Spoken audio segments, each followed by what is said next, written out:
Hello, let's read the question first. The question says that a freshly prepared radioactive source of half-life 2 hours emits radiation of intensity which is 64 times permissible safe level. The minimum time after which it would be possible to work safely within the source is A 6 hours, B 12 hours, C 24 hours, D 128 hours.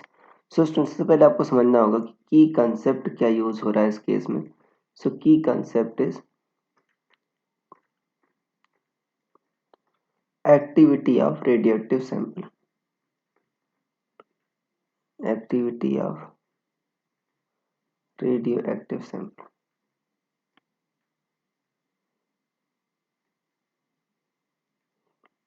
देखो बच्चों, activity क्या होती है कि substance में जो decay पर second है, राइट, कोई भी रेडिएटिव सैंपल डिके कितना हो रहा है पर सेकंड, उसी को कहते हैं उस सब्सटेंस की एक्टिविटी.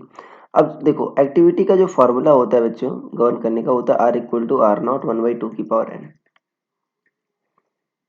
आर नॉट क्या इनिशियल एक्टिविटी और आर क्या है फाइनल एक्टिविटी, राइट, और एन क्या है आपका जो नंबर ऑफ हाफ लाइफ, कितनी हाफ लाइफ टेक ले रहा है वो आर नॉट से आर तक पहुंचने में. अब देखो शुरुआत में बच्चों आपका परमिसिबल लेवल से 64 टाइम्स ज़्यादा था.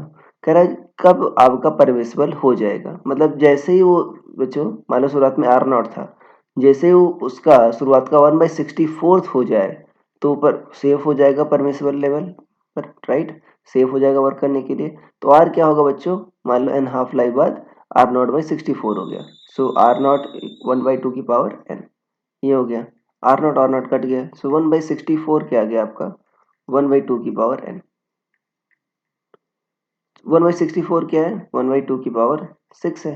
सो एन कितना आ गया बच्चों आपका 6, मतलब 6 हाफ लाइफ ले रहा है बच्चों वो, राइट. 6 हाफ लाइफ मतलब एक हाफ लाइफ कह रहा है 2 आवर के बराबर है, तो 6 हाफ लाइफ मतलब कितना 2 into 6, तो 12 आवर के बराबर है,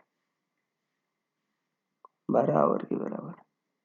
तो आपका ऑप्शन नंबर बी सही हो जाएगा. So I hope you understood it well. Best of luck.